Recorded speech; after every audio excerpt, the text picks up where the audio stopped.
Você está ouvindo a série de mensagens de Páscoa, Verbo na Cidade. Há 2000 anos, a palavra, antes apenas ouvida e escrita, se fez carne. Viveu entre nós na distante Galileia, foi crucificada, ressuscitou e o seu evangelho transformou o mundo. Se você é de Teresópolis ou região e quer viver a Páscoa conosco, visite-nos em nossos cultos. Para saber mais, acesse nosso Instagram, @anglicanaverbo. Conduzindo pessoas à maturidade. Vamos ler então. Versículo 1. No dia de Pentecostes, todos estavam reunidos num só lugar. De repente veio do céu um som como de um poderoso vendaval e encheu a casa onde estavam sentados. Então surgiu algo semelhante a chamas ou línguas de fogo que pousaram sobre cada um deles. Todos ficaram cheios do Espírito Santo e começaram a falar em outras línguas conforme o Espírito os habilitava. Naquela época, judeus devotos de todas as nações viviam em Jerusalém. Quando ouviram o som das vozes, vieram correndo e ficaram espantados, pois cada um deles ouvia em seu próprio idioma. Muitos admirados exclamavam: como isso é possível? Esses homens são todos galileus e, no entanto, cada um de nós os ouve falar em nosso próprio idioma. Então, estão aqui partos, medos, elamitas, habitantes da Mesopotâmia, da Judéia, da Capadócia, do Ponto, da província da Ásia, da Frígia e da Panfilha, do Egito e de regiões da Líbria próximas a Cirene, visitantes de Roma, tanto judeus como convertidos ao judaísmo, cretenses e árabes, e todos nós ouvimos essas pessoas falarem em nossa própria língua sobre as coisas maravilhosas que Deus fez. Admirados e perplexos perguntavam uns aos outros: o que significa isso? Outros, porém, zombavam e diziam: eles estão bêbados. Então Pedro deu um passo à frente com os 11 apóstolos e dirigiu-se em alta voz à multidão: ouçam com atenção todos vocês, ó povo da Judéia e habitantes de Jerusalém. Escutem o que eu lhes digo. Essas pessoas não estão bêbadas como alguns de vocês pensam, pois são apenas 9 horas da manhã. Pelo contrário, o que vocês estão vendo foi predito há tempos pelo profeta Joel. Nos últimos dias, disse Deus, derramarei o meu espírito sobre todo tipo de pessoa. Seus filhos e suas filhas profetizarão, os jovens terão visões e os velhos terão sonhos. Naqueles dias derramarei o meu espírito até mesmo sobre servos e servas, e eles profetizarão.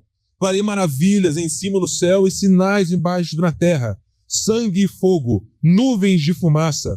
O sol se escurecerá e a lua se tornará vermelha como sangue, antes que chegue o grande e glorioso dia do Senhor. Mas todo aquele que invocar o nome do Senhor será salvo. Vamos agora pular um pouquinho mais para baixo no verso 36.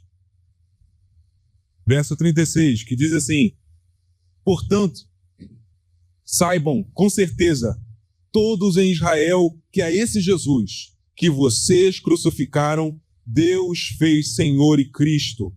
As palavras, então, partiram o coração dos que ouviram, e eles perguntaram a Pedro e aos outros apóstolos: irmãos, o que nós devemos fazer? Pedro respondeu: vocês devem se arrepender, e cada um deve ser batizado em nome de Jesus Cristo, para o perdão de seus pecados, e receberão a dádiva do Espírito Santo. Essa promessa é para vocês, para os filhos de vocês e para os que estão longe. Isso é, para todos que forem chamados pelo Senhor, o nosso Deus. Pedro continuou a pregar, advertindo com insistência seus ouvintes: salvem-se dessa geração corrompida. Os que acreditaram nas palavras de Pedro foram batizados, e naquele dia houve um acréscimo de cerca de 3.000 pessoas. A comunidade, todos se dedicavam de coração ao ensino dos apóstolos, à comunhão, ao partir do pão e às orações. Havia em todos eles um profundo temor, e os apóstolos realizavam muitos sinais e maravilhas. Os que criam se reuniam num só lugar e compartilhavam tudo o que possuíam. Vendiam propriedades e bens, repartiam o dinheiro com os necessitados. adoravam todos juntos no templo diariamente. Reuniam-se nos lares para comer e partiam com grande alegria o pão com os necessitados, sempre louvando a Deus e desfrutando a simpatia de todo o povo. E a cada dia o Senhor lhes acrescentava aqueles que iam sendo salvos. Amém. Ufa! Texto longo, né? Mas eu tenho certeza que o Senhor tem muitas coisas a nos dizer hoje, assim como Ele colocou no meu coração tudo isso que nós temos vivido aqui como comunidade, que nós temos experimentado enquanto igreja, nesse tempo de começo, de plantação, de renovo, de testar novas ideias. E eu queria ler um texto esse texto mexeu muito comigo quando eu estava fazendo a leitura essa semana, que foi Provérbios. Provérbios 12, versículo 1, que diz: quem ama a disciplina ama o conhecimento, mas quem odeia a repreensão é tolo. A palavra que eu trago hoje é uma palavra de reflexão para nós, algo que o Senhor me incomodou e que eu tenho certeza que vai incomodar vocês. Então essa palavra de hoje, como a gente leu nesse texto, ela nos confrontará e ela dividirá os nossos corações, porque ela dividirá aquilo que é o nosso pecado, as nossas vontades, e revelará a nossa fé em Jesus ou não, e a fé que nós precisamos buscar. Então, assim, a cena que a gente está vendo em Atos, ela começa com um detalhe muito poderoso no versículo 1, no versículo 3, que é o seguinte: todos eles estavam reunidos num mesmo lugar. É muito interessante porque o Espírito Santo, como a própria palavra diz, sopra onde quer e quando quer. Ele tem autonomia para fazer o que ele quiser. Mas ele decidiu se manifestar pela primeira vez ao povo quando todos eles estavam reunidos no mesmo lugar. Quando eles estavam no cenáculo do templo, e naquela época o templo ele possuía algumas divisões que não permitia, por exemplo, que as mulheres se achegassem no santo ou no santo dos santos do templo. Então o cenáculo era a parte interior ao templo, mas ainda assim era uma parte onde havia mulheres e homens. Nesse caso, apenas judeus. Vocês perceberam? Todas as nacionalidades que são mencionadas eram de pessoas que haviam se convertido ao judaísmo e que poderiam, então, entrar no templo. Isso é muito interessante. Nós não sabemos o estado espiritual que aqueles discípulos estavam. Se eles estavam com dúvida, se eles estavam com medo, é provável que eles estivessem com medo. Afinal de contas, no capítulo anterior, eles ficaram ali sem saber o que fazer. Jesus sobe, eles ficam esperando e Deus precisa enviar 2 anjos para falar: vai para Jerusalém. Ele já falou para fazer isso. O que vocês estão esperando? E hoje eles estão num lugar marcado. Eles obedeceram. Eles seguiram a Jesus. Eles estão orando, eles estão clamando e eles não sabiam o que ia acontecer. Se o Espírito ia aparecer, se não ia. Eles estavam simplesmente confiando em Jesus. E é muito interessante que esse Espírito ele não desce simplesmente sobre os mais convictos. Ele não desce sobre os mais preparados. Ele não desce sobre aqueles que têm mais entendimento, mais teologia ou mais experiência. Ele desce sobre todos. Então hoje o Espírito Santo desce tanto quanto em mim, também quanto em você. Isso é muito importante a gente entender. Porque todos eles estavam juntos. Porque todos eles estavam no mesmo lugar. E isso é muito interessante. Naquele dia, saíram daquele dia, dessa manhã, 9 horas da manhã, 2 tipos de pessoas. Saíram aqueles que se converteram, que entenderam o Evangelho, que amaram a Jesus, que às vezes até zombaram, né? Mas depois se converteram com a pregação de Pedro. E saíram aqueles que zombaram, ou ficaram escandalizados, ou ficaram indignados, falaram que eles estavam bêbados. Isso é interessante a gente entender porque isso acontece hoje entre nós. A palavra de Deus, tanto esse sermão como qualquer outro, ele sempre produz no final dele 2 tipos de pessoas. Quem se converteu mais ou quem se endureceu mais. E isso é uma grande verdade para nós pensarmos. Quem nós seremos hoje, nessa noite de chuva? Aliás, o que não falta nessa noite é um vento impetuoso aqui, fato. E, bom, o Senhor providente, não existe coincidências. Até nisso ele nos ensina algo. Na chuva, na tempestade, na barulheira, ele se mostrou presente. Olha como Deus nos emocionou aqui hoje. Como nós oramos aqui hoje. Porque é Ele que faz. Não somos nós. E entrando aqui agora no versículo 4 até o versículo 13, diz o seguinte: todos ficaram cheios do Espírito e começaram a falar em outras línguas conforme o Espírito os capacitava. Eles só foram capazes de fazer isso porque, estando no mesmo lugar, eles estavam com a mesma mente. Como nós, como Igreja Verbo, poderemos, como Igreja de Jesus, no geral, pregar o Evangelho e transformar os corações se nós não estivermos no mesmo lugar, juntos. E, obviamente, isso se expande para muito além da geografia. Porque, sendo bem sincero, nós estamos pouco tempo juntos. Geralmente uma vez na semana, quando tem discipulado, às vezes um pouco mais. Só que nós precisamos ter o mesmo coração. Como o exemplo que eu sempre dou, aquela ideia de pegar o barco e ir para Barcelona. Nós precisamos ter esse entendimento do que o Senhor nos chamou a fazer. E é interessante que o texto ele não vai dizer para nós que aqueles que estavam lá eram aqueles que não tinham pecado. Às vezes a gente pensa assim, nós somos pecadores. Estava ali o apóstolo Pedro que mais para frente faria várias coisas erradas em próprios de Atos. Mas ele estava ali obedecendo. Então eles são capacitados a falar outras línguas, não como um espetáculo, não como algo para poder impressionar. Eles estavam falando outras línguas porque eles estavam fazendo uma ponte para aquelas pessoas que muitas das vezes não conheciam o que eles estavam falando. Mas o evangelho estava sendo pregado em todas as línguas naquele lugar, para que não houvesse uma única pessoa que não ouvisse falar que Jesus ressuscitou e que o Espírito Santo dele vencer.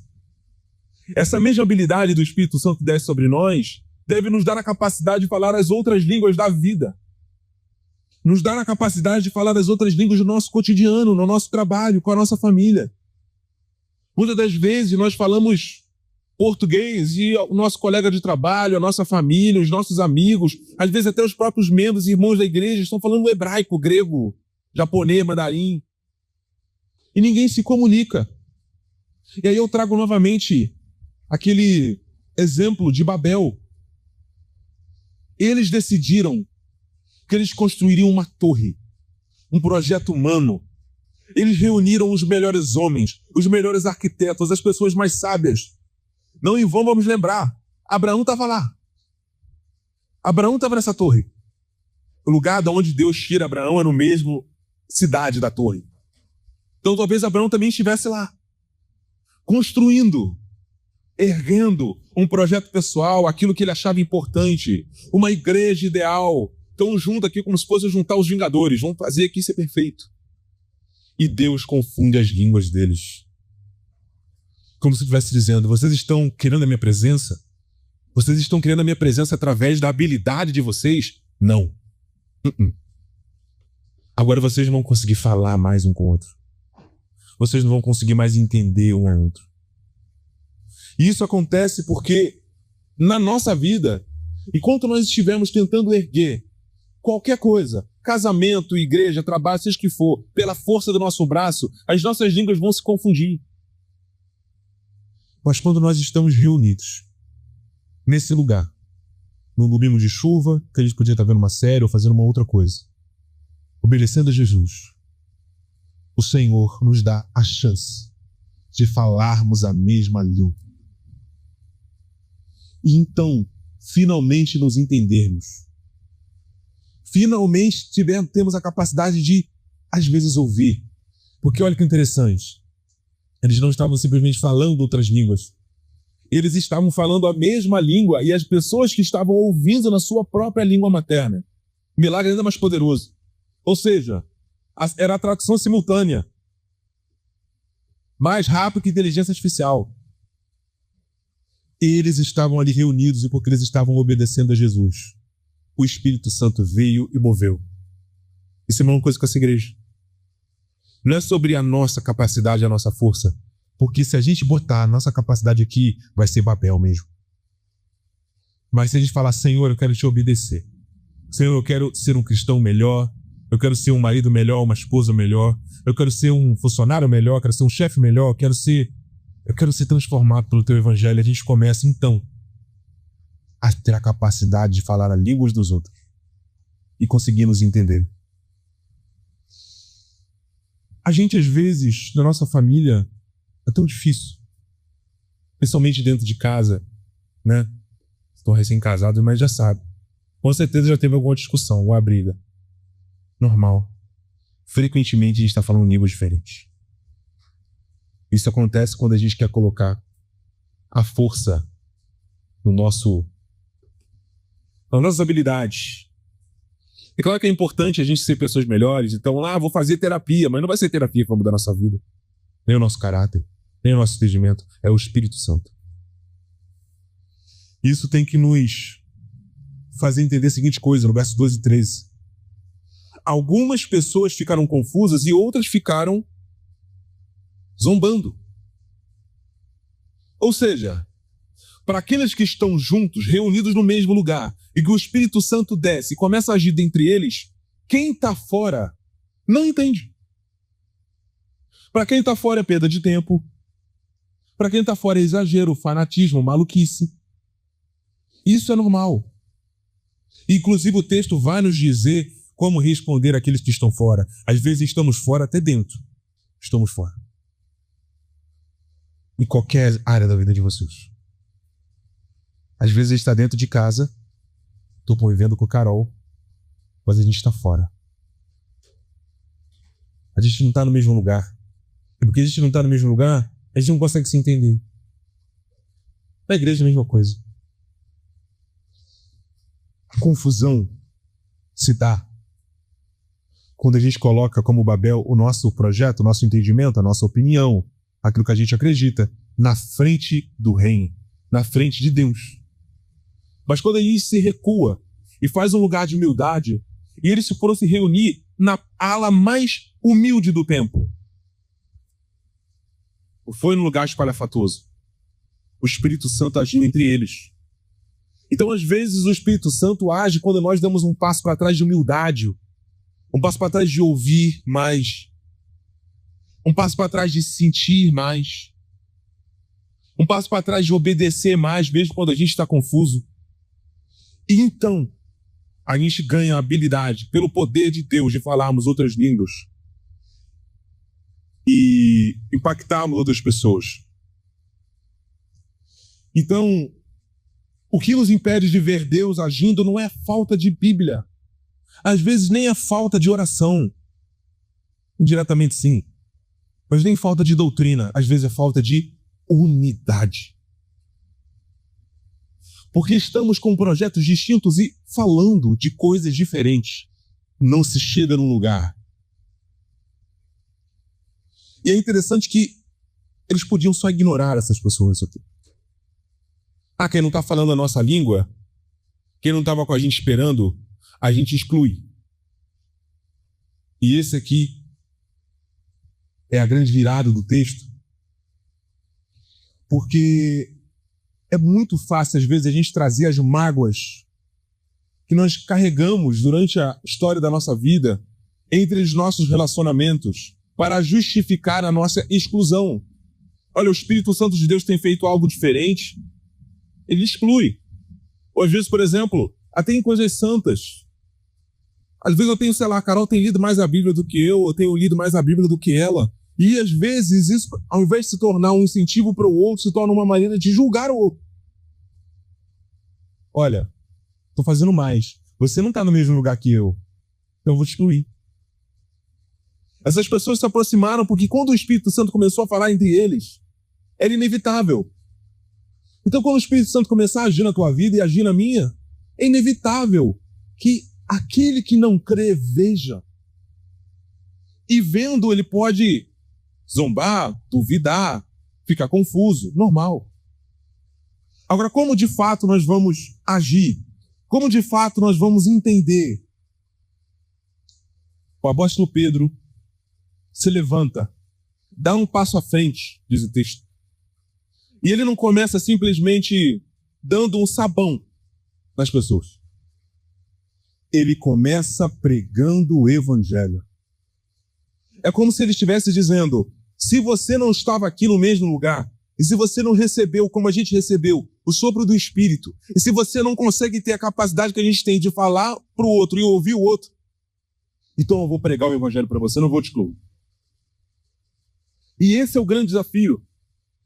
Porque muitas das vezes, na igreja e em qualquer área, principalmente na igreja, é fácil excluir quem não entendeu. Mas o desafio é, irmão, deixa eu te pregar o evangelho.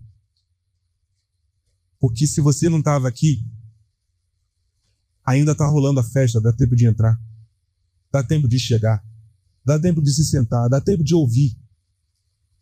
Eu não vou te excluir, eu vou te acolher.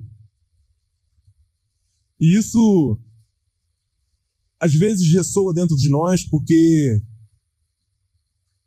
a gente, às vezes, quer que o Senhor use apenas aqueles que são parecidos com a gente. Às vezes, a gente quer que o Senhor use e mova quem tem pensamentos parecidos, personalidade parecida e etc. Mas o Senhor está nos chamando para um nível diferente de relacionamento, onde a gente, na verdade, olha para o outro irmão e fala: irmão, eu te amo, mas você ainda não se converteu. Eu preciso pregar o evangelho para você. Então, se você vive essa realidade, por exemplo, no seu cotidiano, não olhe para o irmão, para a irmã, para quem for, com um olhar de desprezo, porque ela não entendeu o evangelho, como talvez um fariseu faria. Mas com um olhar de misericórdia. Se você não ouviu, eu vou pregar para você. Porque essa é a missão que o Senhor nos dá. E essa missão é difícil. Estava conversando com o Guilherme ontem. Como mais fácil a gente só investir na treliça mesmo. Como é que vai ser? Vai ser o microfone tal? Qual roupa que a gente vai? A gente vai combinar roupa hoje? Vamos tocar qual música? Vamos botar o tapete de qual maneira? Quantas cadeiras a gente vai montar? Mas é tão difícil investir na videira. Na nossa videira e na dos outros. Porque é lá, de fato, que dá o fruto. Treliça não dá fruto. Essa estrutura aqui, tudo que a gente tem feito aqui, tem como objetivo e tem dado resultado fazer a videira crescer pouco a pouco. Mas nós devemos colocar a nossa atenção na videira e não na treliça. E aí vem no verso 17. O apóstolo Pedro começa a dizer que nos últimos dias todos os tipos de pessoas profetizarão. E eu não sei vocês, mas isso me... Ih, tá falhando? Deve ser pilha, né? É pilha. Acho que não é isso. Ó. Isso. Isso, vou dropar aqui no chat. Vamos lá. Vou esperar aqui.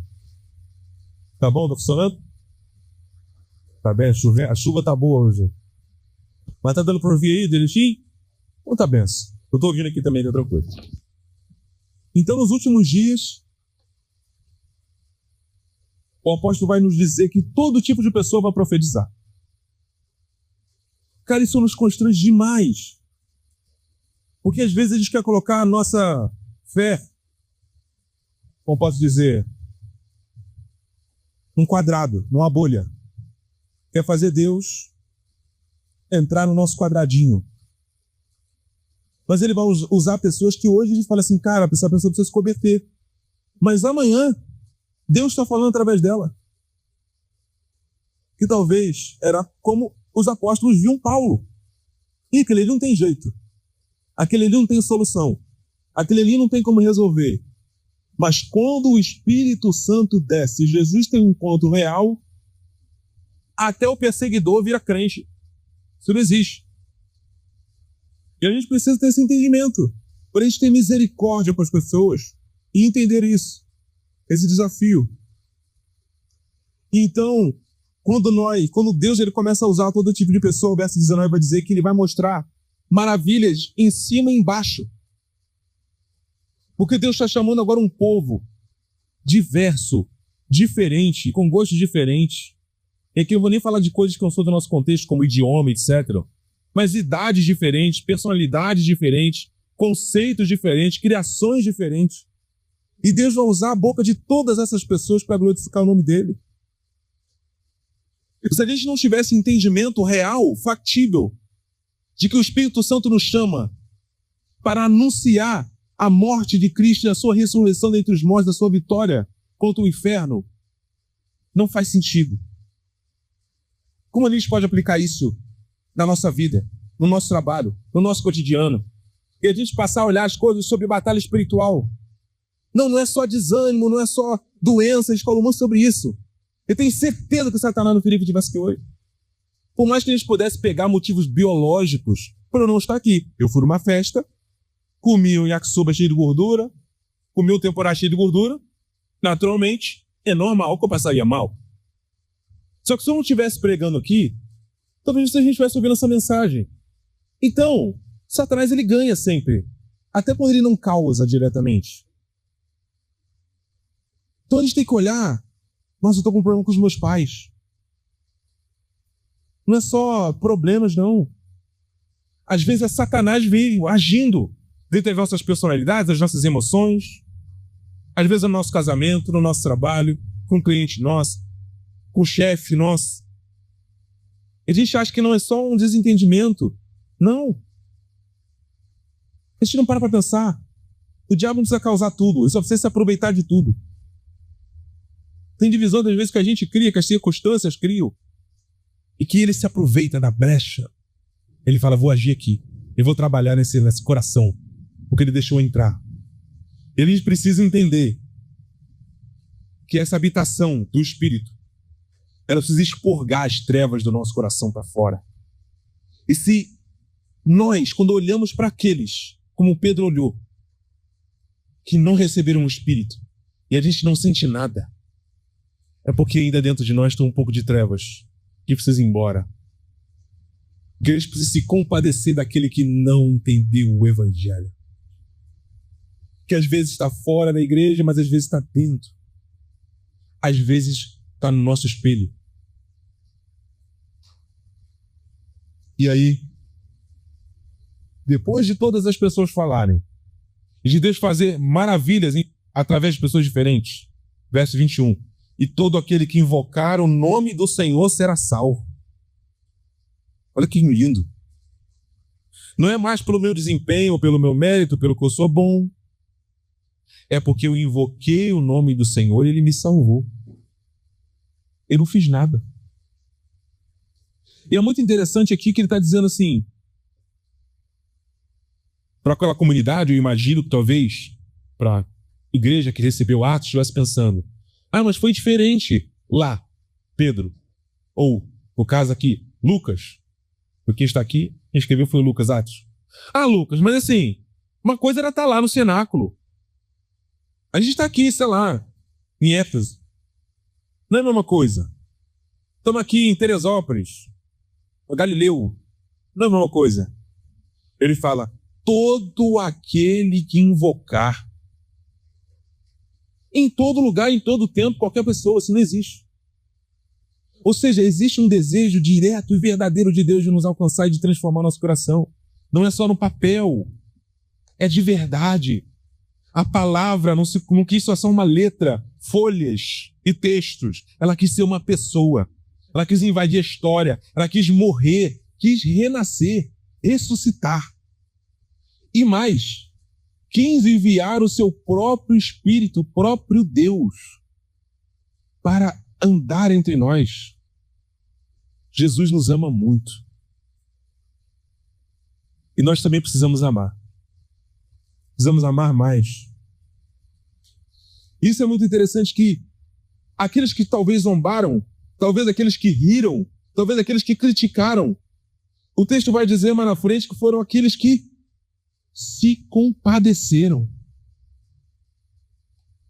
Eles se emocionaram. Por quê? Porque o Espírito Santo que desceu antes, desceu neles de novo. Como o próprio Paulo fala, ninguém é convencido sem ser pelo poder do Espírito Santo. É como se Deus estivesse falando assim, você perdeu a primeira vez? Fica tranquilo, tem a segunda, tem a terceira, tem a quarta, tem a quinta, tem a sexta. Ah, Senhor, eu pequei de novo. Não importa, né, meu filho? Tem a 1000ª, 14ª, quinta. Sei lá, tô viajando já. Tem a 1000ª. Porque o amor do Senhor é um amor real. E eles se sentiram aqui, a palavra que está na tradução é compungidos. Nossa, eu nem sei o que significa. Com certeza, sim, eu sei que faz letras. Profundamente emocionados, profundamente tocados, convertidos pelo poder do Evangelho. Então, se nós amamos essa comunidade de fé, nós precisamos entender, beleza, o Espírito desceu sobre nós aqui, bênção. Agora eu vou lá onde ele não desceu e vou pregar o Evangelho. Agora eu vou utilizar aquilo que o Senhor me deu para pregar e anunciar que Cristo reina e que Ele é o Senhor de todas as coisas. E eles perguntaram, o que devemos fazer? Depois que Pedro faz um sermão gigantesco, que a gente nem leu inteiro, que eles são uma parte, eles emocionados, convertidos pelo Espírito, perguntam, o que eu devo fazer? Discipular. Eles entenderam o Evangelho. Eles se comoveram pelo Evangelho. Eles creram que Jesus é o Messias. Eles receberam o Espírito Santo e agora eles não sabem o que fazer. Ou seja, o que eles precisam? Discipulado. Então agora você vai entender o que fazer. E mais do que entender o que você vai fazer. Talvez eles fizeram essa pergunta, porque eles estão recém-convertidos e não sabem. Eu vou te ensinar, nós vamos te ensinar a quem ser. Mais do que o que você fazer, quem você vai ser, através da graça de Jesus. E ele vai dizer, arrependam-se. É muito interessante que as palavras de Pedro não são palavras que afagam o ego. Que isso é inclusive um sintoma da gente querer cuidar só da treliça. Porque quando a gente ama, a gente confronta. Isso é natural. Nenhum de nós somos pais. Mas um dia, quando nossos filhos vierem, eles fizerem algo errado, o que você vai fazer?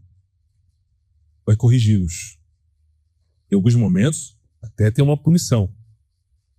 Mas a punição não deve ser, pelo menos como cristãos, pais cristãos, não deve ser punir pura e simplesmente.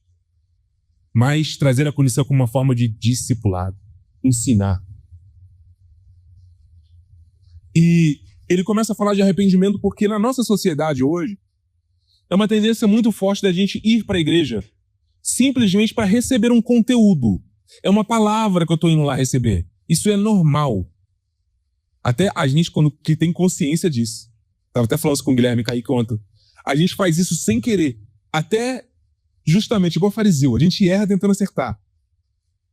Porque o arrependimento ele começa com uma coisa que muitas das vezes nos falta demais. Frequentemente, é uma luta que teremos ao resto da nossa vida. Nos falta humildade. Humildade para reconhecer que nós pecamos. Cara, isso como é difícil, né? Às vezes para Deus é um pouco mais fácil, porque a gente sabe que Deus perdoa tudo. Mas já perceberam que é muito difícil a gente conseguir se arrepender e pedir perdão para um ser humano de verdade? É por isso que a nossa igreja tem a confissão. Eu ainda não posso fazer. É para trazer um pouco disso. Porque às vezes olhando para um ser humano de verdade, dos olhos de um ser humano, às vezes a gente pode pegar um pouco de como Deus se sente pelo que a gente fez contra ele. E é difícil, né? Pedir perdão. Nossa, então... pedir perdão no casamento é a coisa mais difícil. Eu tô certo! Tem razão! Frequentemente, quando tem essa frase, estão com os dois errados. A maioria das vezes. Ou com os nossos pais. Mas ele começa dizendo, arrependam-se. E aí é muito interessante. Não é arrependam-se e comecem a fazer coisas. Arrependam-se e entrem no ministério na igreja. Arrependam-se e comece um projeto novo na comunidade de fé. Arrependa-se e abre uma cela. Não, arrependa-se e seja batizado. Que? O que o batismo representa? Arrependa-se e mais, irmão, morra. Cara, e isso é mais do que isso ainda. Porque às vezes a gente está até arrependido, mas a gente não quer morrer, não. E quando nós morremos, nós recebemos o quê? Um novo espírito. Arrependam-se, cada um de vocês seja batizado em nome de Jesus Cristo, para perdão dos seus pecados. E receberão o Espírito Santo. Então, como nós, que todo mundo aqui já foi batizado, eles recebem esse Espírito. Quando nós estamos dispostos a sermos batizados outra vez, quando nós estamos dispostos a morrer mais uma vez, mais um pouquinho, para que Cristo possa ressuscitar em nós e um dia lá na glória, como lemos no texto há 2 domingos atrás, não tenha mais nada nosso, só tenha Ele, e Ele seja tudo em todos. Será que você está disposto a morrer? Será que eu estou disposto a morrer? Mais uma vez. Morrer no nosso trabalho, que às vezes você vai ter razão, às vezes você vai estar certo. Às vezes com a nossa família. Às vezes você vai estar no seu direito. Às vezes com o nosso cônjuge. Você vai ter razão. Mas será que você está disposto a morrer? Matar a sua razão para amar? Isso é muito difícil. E é assim que nós nos tornamos essa comunidade. E então nós recebemos o dom, ou seja, a dádiva, o presente. Não é algo que eu estou merecendo. É um presente que eu recebo. Isso é incrível. Por isso que Jesus diz que o fardo é leve. Porque sim, envolve um esforço, mas é um esforço que no fim das contas não é nosso de verdade. É um esforço de Deus. E muitas das vezes nós temos passado a nossa vida na sombra da nossa própria omissão, dos nossos ambientes que nós estamos, onde muitas das vezes é desafiador se pregar o Evangelho, mas o Senhor nos chama: meu filho, que bom que você estava naquele dia que eu desci sobre você, mas olha aquele irmão ali, eu não desci sobre ele. Aquilo que você tem vivido, que você tem sido transformado, ele não está vivendo. A paz que você tem recebido, ele não está tendo. Por que você não prega para ele? Por que você não abre a sua boca? E talvez ele diga, Senhor, como Jeremias, eu não sei dizer, não sei o que falar. Ele fala, então abre a boca, ou coloca as palavras. Deixa eu falar. Talvez até um sabão que a gente leva, como se ele estivesse falando assim, eu não podia você falar nada. Me leva até ele que o resto eu faço. Deixa que eu falo. E essa promessa de, a gente acabou de ler, que precisamos nos arrepender, receberemos o batismo, e no batismo teremos os nossos pecados perdoados e receberemos o dom do Espírito. Essa promessa é para nós, para os nossos filhos e para todos os que estão longe. E na verdade esse versículo aqui, na verdade, é um sabão para nós mesmo. Ou seja, meu filho, se existe alguém que precisa ouvir o Evangelho e a gente não prega o Evangelho, eu estou tirando a bênção dessa promessa. Porque essa promessa é para todos. Essa promessa é para cada um de nós. E o Senhor nos convida a entendermos isso e a de fato mudarmos o nosso entendimento. O Evangelho é para todos nós. E se nós ouvimos o Evangelho uma vez, outros precisam ouvir.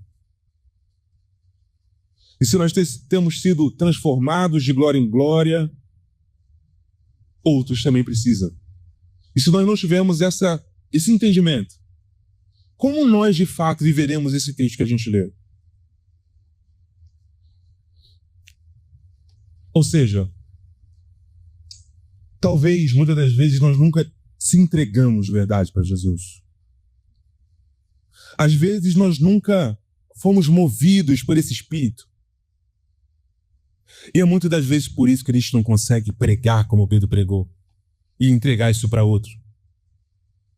Como o próprio Pedro diz, quando pedem para ele cura no templo, ele diz, eu não tenho ouro nem prata, mas o que eu tenho eu te dou.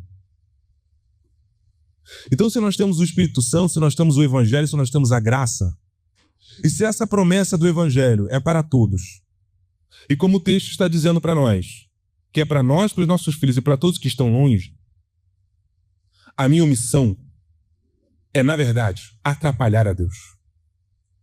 E muitas das vezes é só o que o diabo precisa. Até acabou aqui o bateria. Acho que é piri. Morreu mesmo. Morreu, acho que é pilha.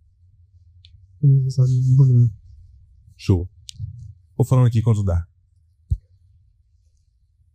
Às vezes a única coisa que o diabo precisa é da nossa missão. Porque ele trabalha sozinho. Inclusive tem no livro do C.S. Lewis, ele fala muito sobre isso. Como que eu posso agir na vida de alguém estando na igreja? Ótimo. É só fazer essa pessoa ser omissa o tempo todo. Ela está na igreja, ela recebe a palavra, ela aprende a ser um cristão melhor, mas ela não entende o seu papel de missão. E isso faz com que eu possa trabalhar na vida de outro. Afinal de contas, Deus não está usando ela para poder discipular o irmão, ou para poder ensiná-la a ser um cristão melhor, ou para poder ensiná-la a orar melhor, a ler a palavra. Então, ótimo. Ele pode nos usar sem, de fato, nos fazer coisas contra as pessoas. Então, hoje o Espírito Santo abre a porta para nós dizendo: filho, filha, entre. É agora que eu te chamo. Não é depois. Não fuja da missão.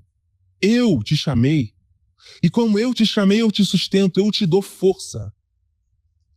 E quando a gente entende isso, nós somos chamados, então, para o final no nosso texto, no versículo 42 a 47, que é sermos, então, uma comunidade madura.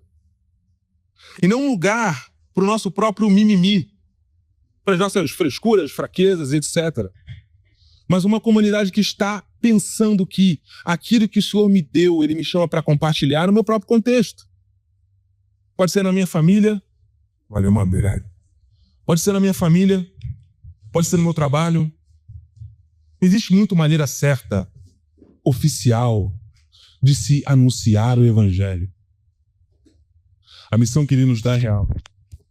E aí, no verso 42 de Atos 2, vai dizer: eles se dedicavam ao ensino dos apóstolos e à comunhão, ao partir do pão e às orações. É muito interessante que depois do arrependimento deles, depois que eles foram batizados, depois que eles foram transformados, é aí que eles foram capacitados a terem compromisso e a abandonarem a missão. Então, como nesse texto que a gente leu de Atos 2, nós não estávamos quando o Espírito Santo desceu, o Espírito Santo então nos alcança através da boca de outro, nos prega o Evangelho, nos move e nos transforma em alguém que hoje talvez nós não somos. E então, nós somos capazes a amadurecer. E amadurecendo, nós somos capazes de entender e nos dedicar à comunhão, nos dedicar ao partir do pão. E aqui a palavra ela vai nos confrontar de novo, porque o crente cheio do Espírito, ele não é o crente que se isola e que é muito espiritual, que leu a Bíblia inteira, ou que ora 10 horas por dia. Porque se ele não for um crente plantado, comprometido e disponível para a graça de Deus mudar o seu coração, não serve de nada. E aí nós viveremos como os fariseus, que sabiam muito, que eram muito maduros para a sociedade da época. Talvez fosse um espelho, um exemplo, a coisa mais maravilhosa, né? Já leu vários textos aqui dos fariseus. Mas eles não tinham, porque aquilo que eles tinham recebido, que era a lei, eles não usavam para plantar.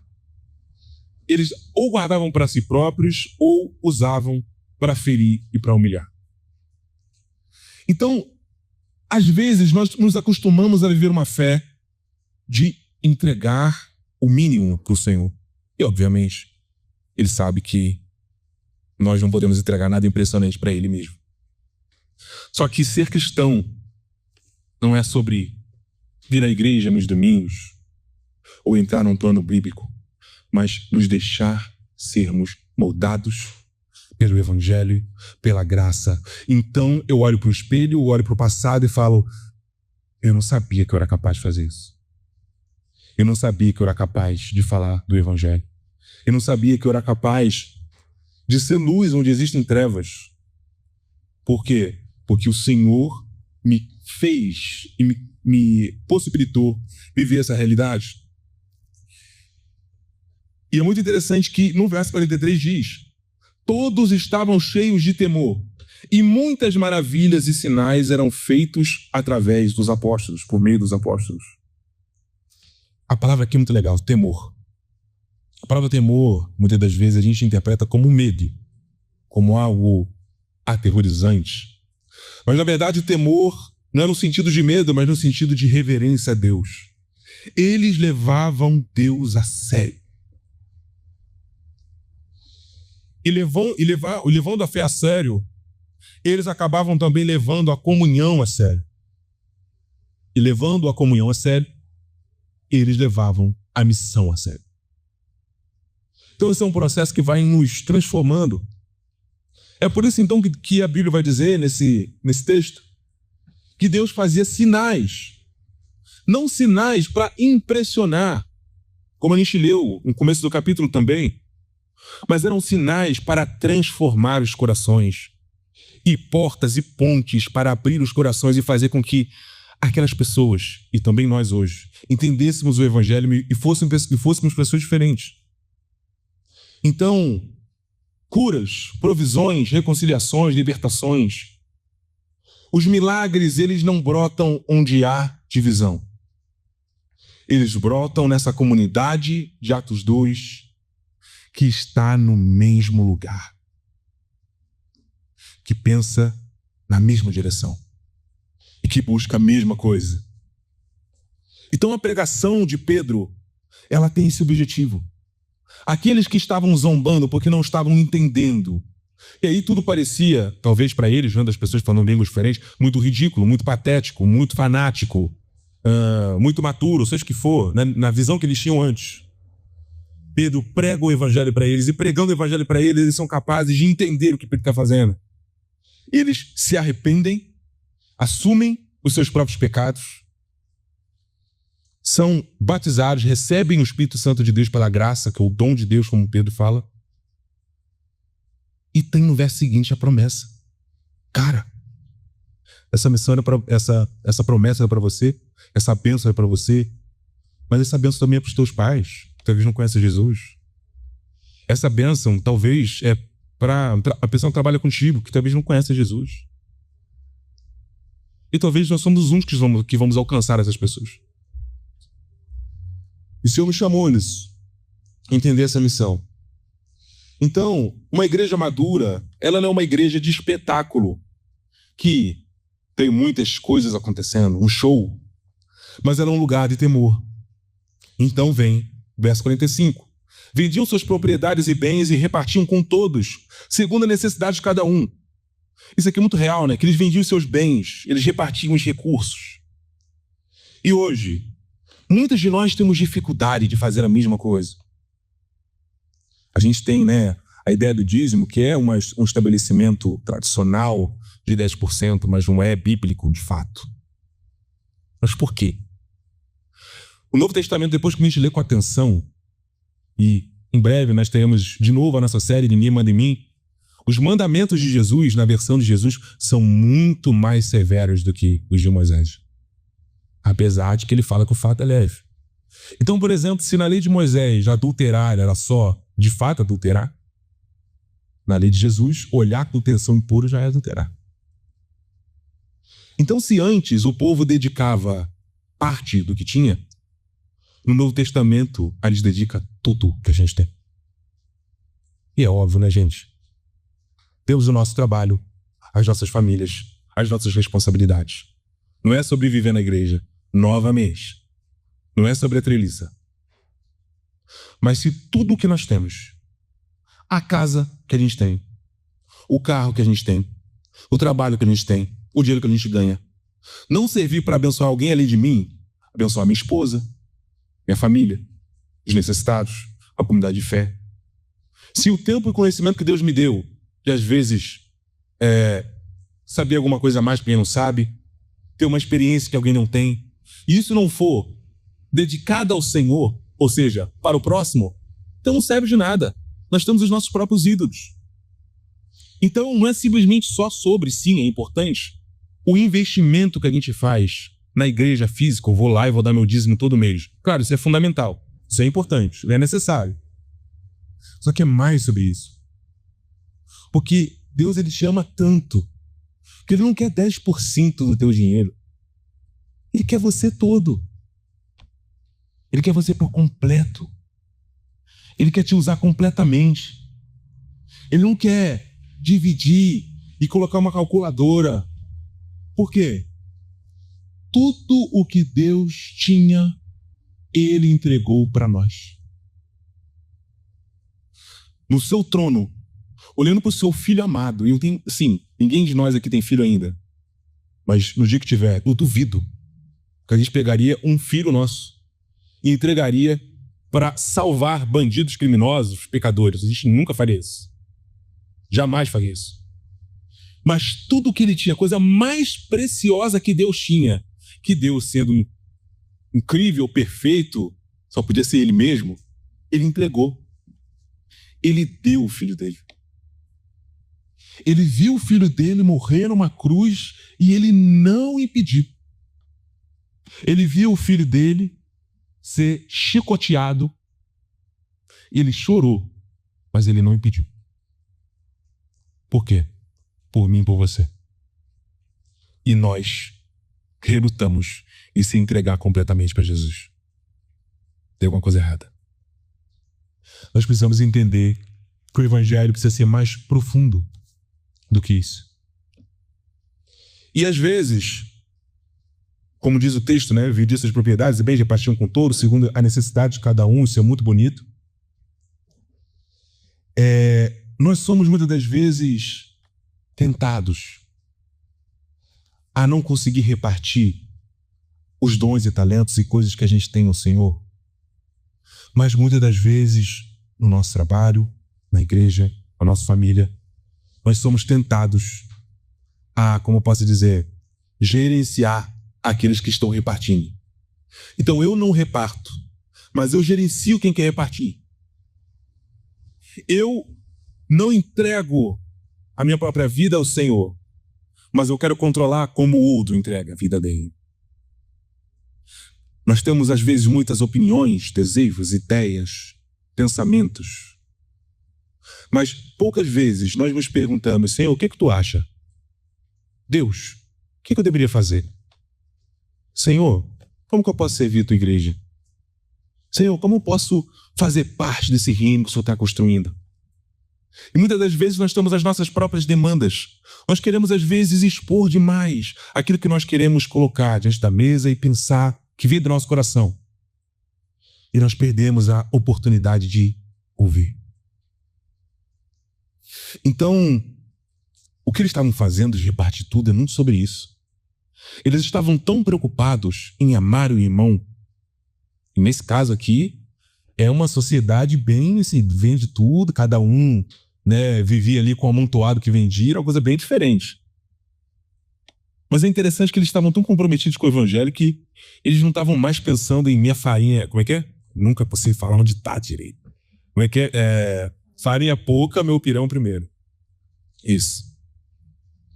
Eles estavam preocupados, de fato, em nutrir aquelas pessoas com aquilo que eles tinham e que podia abençoá-los.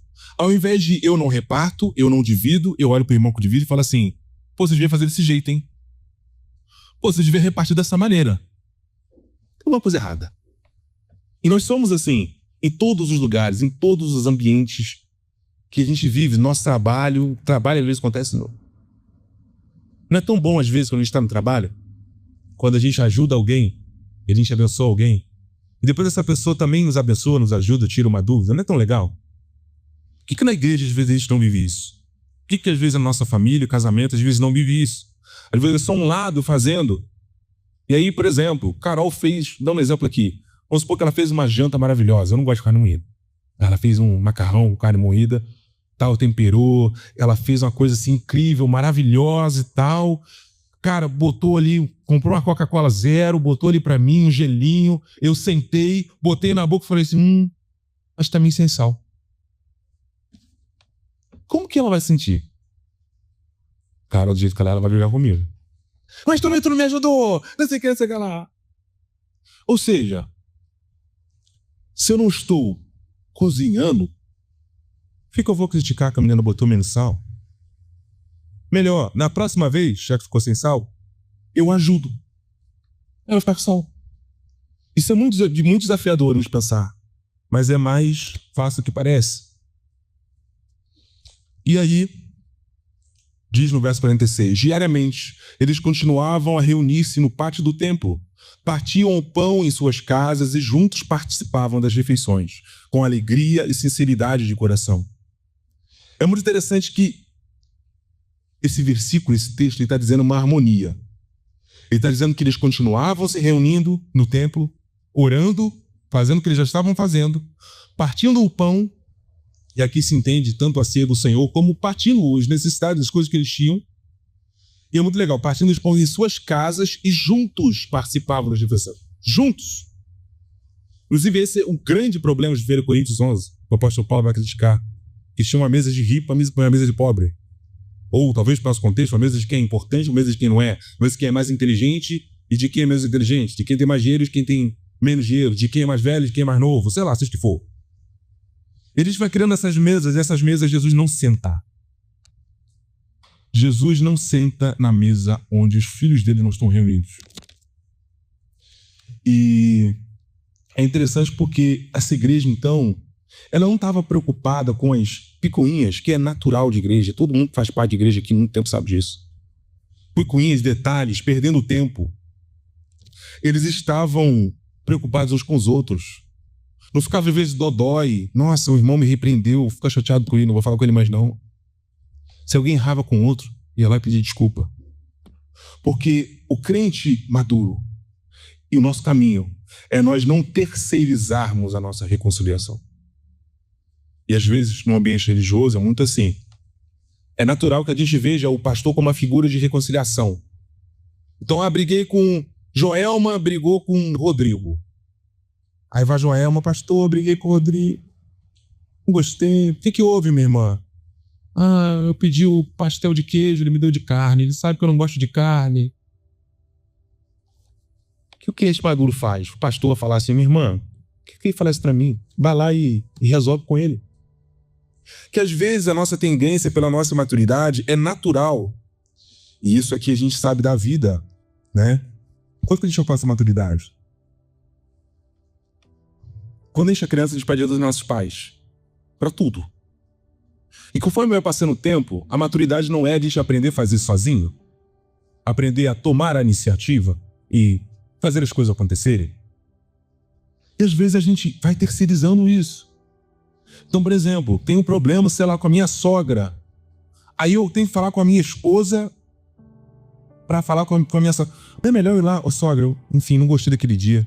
Você falou um negócio que me chateou. Enfim, eu queria pedir desculpa também, não sei se eu fiz alguma coisa aí. Mas eu queria me reconciliar com você, estava me sentindo mal. Acabou. E isso nos fará sermos crentes mais felizes. Porque nós entenderemos que a missão, ela nos chama a tomar uma ação. Então, diz o próximo verso 46, partiu um pão com alegria e generosidade. Então, gente cheia do Espírito Santo, ela não vive trancada, nem na casa, nem no coração. A comunidade viva, então, é uma casa aberta, é um lar que acolhe, é uma mesa que se expande. Ou seja, muitas das vezes nós pensamos apenas em nós, mas o Senhor nos chama, seja generoso. Não é só sobre dinheiro. Seja generoso, ame mais, tenha mais paciência, cuide mais.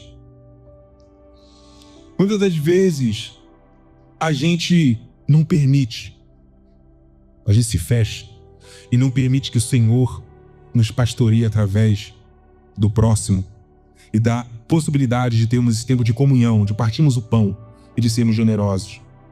E aí diz, depois disso tudo, verso 47, louvando a Deus e contando com a simpatia de todo o povo. E o Senhor lhes acrescentava todos os dias os que iam sendo salvos. Eles tinham alegria, eles tinham louvor, tinham testemunho, tinham um senso de missão.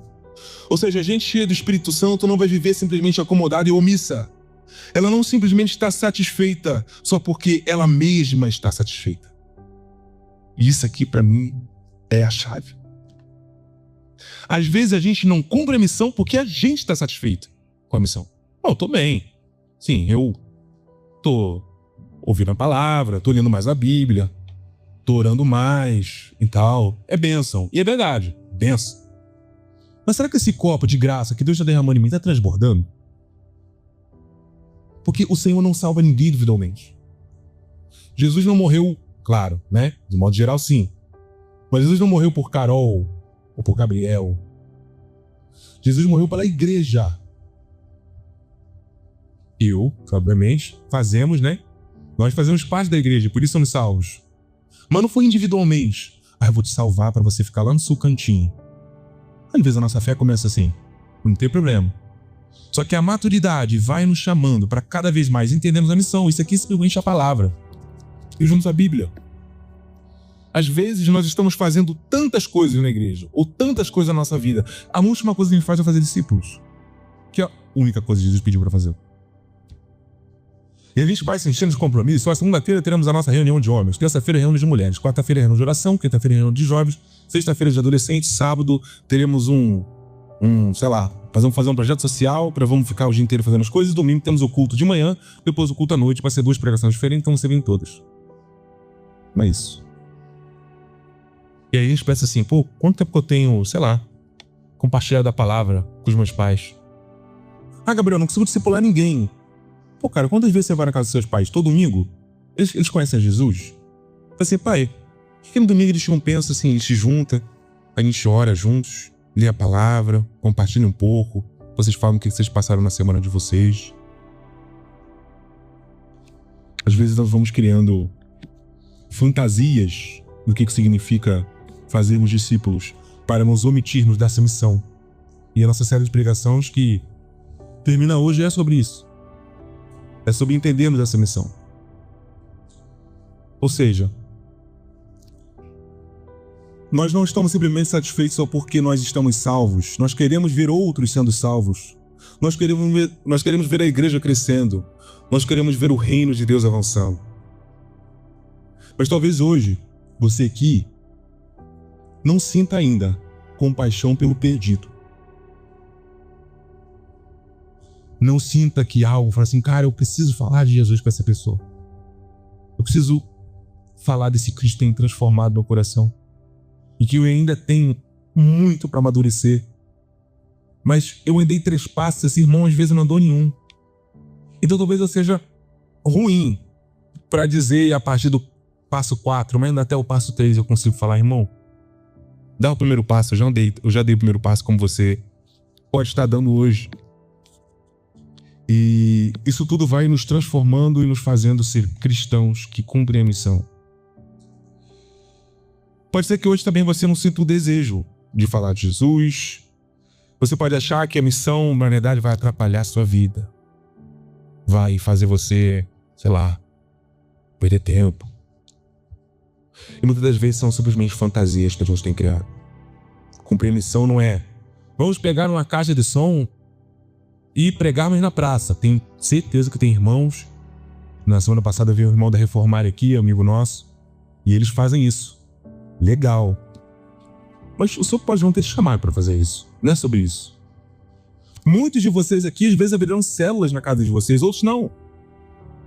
Outros, então, às vezes, vão compartilhar o evangelho com colegas de trabalho.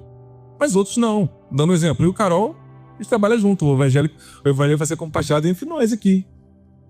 Então, cada um de nós, o Senhor nos colocou num contexto, num lugar diferente.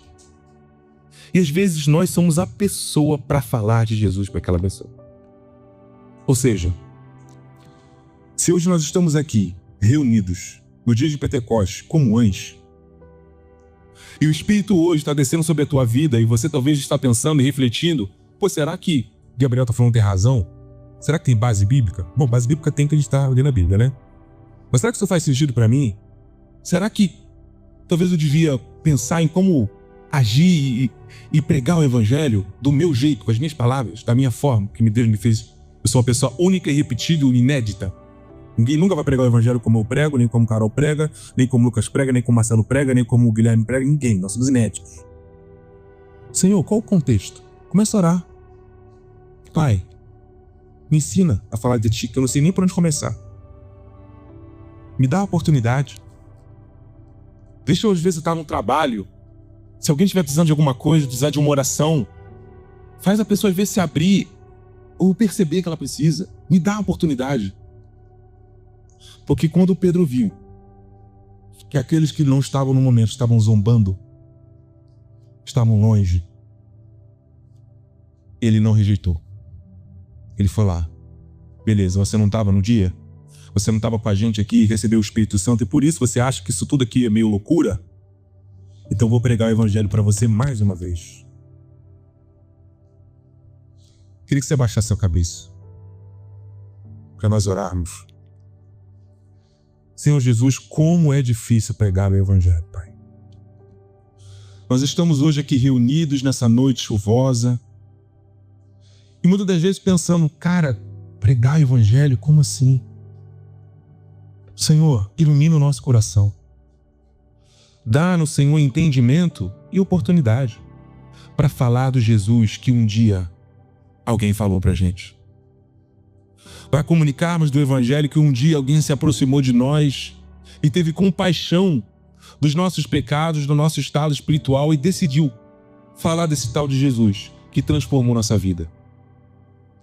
Senhor, que o Senhor faça nós sermos capazes de navegarmos, Senhor. Navegarmos muitas das vezes nos mares tempestuosos do próximo. E não pela nossa palavra, não porque nós somos especiais, mas porque o Senhor estará conosco naquele barco. Podemos falar para o caos que habita no coração daqueles que não conhecem o teu evangelho: acalma-te, aquieta-te. Porque se nós vamos com Jesus, nós temos tudo o que nós precisamos, que é a presença de Cristo e a presença do seu Espírito e a bênção do Pai. Senhor, que o Senhor possa mudar os nossos corações e fazer com que nós entendamos que isso aqui não é doideira, não é loucura, não é uma coisa que Deus chamou um ou outro para fazer, mas como nós temos estudado na palavra, isso é uma missão para todos nós, que será executada sim, de formas diferentes, inéditas, irrepetíveis, mas o Senhor é capaz de usar. Se hoje você está se perguntando, Senhor, como o Senhor poderia me usar para isso? Eu queria dizer para você que não é pela tua força. O mesmo Pedro, que dias antes estava negando, agora estava convertendo 3.000 pessoas e Jesus nunca fez isso. Deus é capaz de transformar você e qualquer um de nós em alguém capacitado para falar de Jesus do seu jeito. Que o Senhor possa, Senhor, abençoar a nossa noite, abençoar cada um daqueles que vieram aqui e fazer, Senhor, que nós saiamos dessa porta com o entendimento de que cara, eu preciso cumprir essa missão de alguma maneira. Que o Senhor possa me ajudar, me inspirar e me fazer ser efetivo e entender que o resultado não é o propósito é a obediência. Assim como o apóstolo Pedro converteu 3.000 pessoas, devia ter umas 10.000 naquele tempo. 7.000 talvez não se converteram. E nós entendemos que, nossa, eu falei com um irmão, eu falei com uma pessoa no trabalho, eu falei com os meus pais, eles não ouviram, e isso às vezes nos desanima.